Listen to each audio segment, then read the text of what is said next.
Warahmatullahi wabarakatuh. Alhamdulillah hari ini kita akan melanjutkan kembali pelajaran agama kelas 5 ya Hiban. Untuk itu sebelum belajar mari kita berdoa. Angkat tangannya. Bismillahirrahmanirrahim.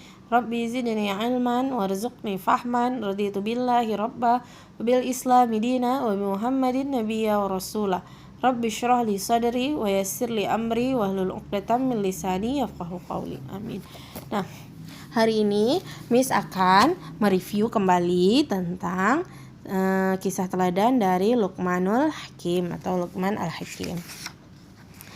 Nah, jadi Luqman Al-Hakim ini dia sampai ceritanya itu masuk ke dalam Al-Quran karena dia memang sangat salah satu orang yang sangat patut kita teladani. Nah, sekilas ya kita cerita dulu tentang Luqmanul Hakim. Nah, Luqmanul Hakim ini adalah seorang yang soleh sekali yang terkenal karena nasihat-nasihatnya kepada anaknya. Dia bukan seorang nabi, dia adalah manusia biasa yang soleh dan punya akhlak yang mulia. Nah, jadi ada yang berpendapat kalau dia ini adalah seorang tukang kayu yang berasal dari Hashbi. Ada juga yang berpendapat kalau dia ini adalah seorang hakim. Ya, seorang hakim yang hidup pada masa Nabi Daud alaihissalam. Nah, nama dan kisah Luqmanul Hakim ini diabadikan oleh Allah dalam Al-Quran karena memang dia orangnya soleh dan akhlaknya mulia, itu patut diteladani oleh semua umat Islam. Nah, jadi konsep yang diajarkan Luqmanul Hakim kepada anaknya itu yang paling pertama adalah tentang akidah. Nah, kita juga seharusnya yang pertama kali kita belajar dari Islam itu adalah tentang akidah. Nah, jadi akidah dalam akidah itu apa? Akidah itu adalah kepercayaan atau keyakinan pokok yang harus dimiliki oleh seorang anak atau seseorang ya. Nah, akidah ini adalah hal utama dalam mendasari yang harus diajari kepada setiap anak. Nah, jadi jika kita akidahnya sudah benar, jika kita akidahnya sudah baik, akan banyak masuk hal-hal baik ke dalam diri kita. Nah, jadi hal yang pertama sekali diajarkan ini memang adalah pendidikan akidah yang diajarkan oleh Luqmanul Hakim kepada anak-anaknya. Nah, selain akidah, Luqman juga mengajarkan tentang tauhid. Tauhid ini apa?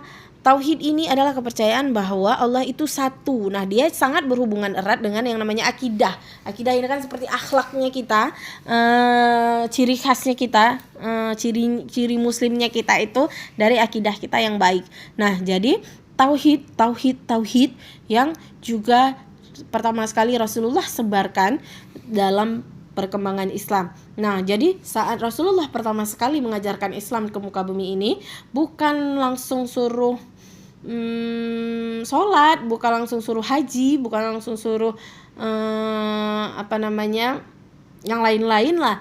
Tapi yang pertama sekali yang diajarkan oleh Rasulullah adalah tentang tauhid, tentang keesaan Allah. Jadi pertama sekali yang harus kita pelajari juga ada misralat. Yang pertama kita harus belajar tauhid, baru kita pelajari tentang akidah. Nah, jadi ketika kita sudah mengetahui tentang keesaan Allah, akidah kita juga akan ikut membaik, seperti itu ya.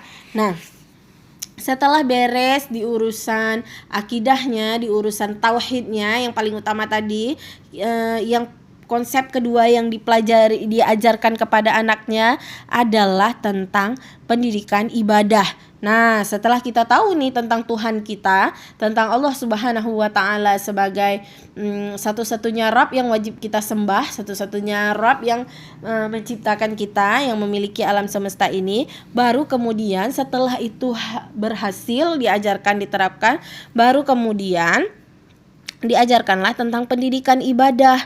Nah, jadi selanjutnya Luqmanul Hakim mengajak anak-anaknya untuk membiasakan diri melaksanakan ibadah yang diperintahkan oleh Allah. Jadi Luqmanul Hakim menyadari pentingnya membiasakan anak melaksanakan ibadah yang diperintahkan Allah dari kecil. Karena anak itu bisa dibentuk ketika kecil. Ketika sudah dewasa dia akan susah dibentuk. Jadi karakter yang paling baik untuk membentuk anak itu adalah di saat usianya masih kecil. Jadi kalau ada yang beranggapan dia masih kecil nggak apa-apa, nggak usah sholat dulu, itu salah ya. Itu salah besar, karena pembiasaan dari kecil yang akan mempengaruhi tentang kedewasaan atau tingkat pemahaman dan tingkat kemauan dari melakukan ibadah itu sendiri. Nah, kalau segala sesuatu tidak dibiasakan akan terasa berat untuk dilakukan.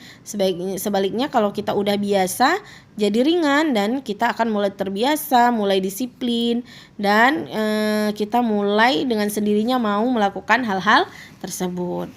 Nah, kemudian tadi tentang pendidikan tauhid dan akidah, kemudian pendidikan ibadah, kemudian dilakukan lagi metode ketiga yaitu pendidikan dakwah. Nah, hal yang ketiga diajarkan Luqman kepada anaknya ini adalah tentang pendidikan dakwah. Jadi Luqmanul Hakim mengajarkan anaknya berani berdakwah. Nah, tadi setelah ilmunya cukup, dia diajarkan untuk berdakwah, mengajak orang untuk berbuat kebaikan dan mencegah kemungkaran. Nah, jadi kita harus berani. Kalau yang benar kita katakan benar, yang salah kita katakan salah. Tidak boleh takut mengatakan sesuatu hal yang salah, karena itu untuk kebaikan orang tersebut juga. Nah, kemudian konsep yang terakhir atau konsep yang keempat adalah pendidikan akhlak. Nah, jadi hal terakhir yang diajarkan itu adalah akhlak. Jadi itu ada masuk budi pekerti, tingkah laku, perangai, dan hal-hal lainnya ya. Nah, ada nih contoh beberapa akhlak mulia yang diajarkan Luqmanul Hakim kepada anaknya. Yang pertama adalah sikap sabar. Yang kedua adalah sikap rendah hati. Yang ketiga adalah cara mensyukuri nikmat. Nah, jadi yang pertama itu sabar. Pegangannya itu dari firman Allah yang mengatakan, wahai anakku, laksanakanlah sholat dan suruhlah manusia berbuat yang ma'ruf dan cegahlah mereka dari yang mungkar, dan bersabarlah terhadap apa yang menimpamu, sesungguhnya yang demikian itu termasuk perkara yang baik. Nah, jadi disinilah konsep pertama, konsep yang diambil oleh pendidikan akhlak yang diajarkan oleh Luqmanul Hakim kepada anaknya, yaitu tentang sabar. Kemudian ada juga tentang rendah hati. Jadi Luqmanul Hakim mengajarkan anaknya agar rendah hati, menghargai orang lain. Jadi Luqmanul Hakim melarang anaknya itu untuk sombong. Haram sombong ya, seperti itu. Jadi kenapa diajarkan seperti itu? Karena Allah tidak suka dengan orang-orang yang sombong, yang membanggakan diri, yang merendahkan orang lain, yang suka mengolok-ngolok, yang suka mengejek. Itu Allah sangat tidak senang dengan orang-orang seperti itu. Nah, si Luqmanul Hakim ini dia menjaga keluarganya agar tidak dibenci oleh Allah. Hebat ya. Nah, kemudian bersyukur dengan nikmat yang telah diberikan Allah. Nah, jadi Luqmanul Hakim juga selalu mengajarkan anaknya bersyukur dengan sekecil apapun nikmat yang diberikan oleh Allah.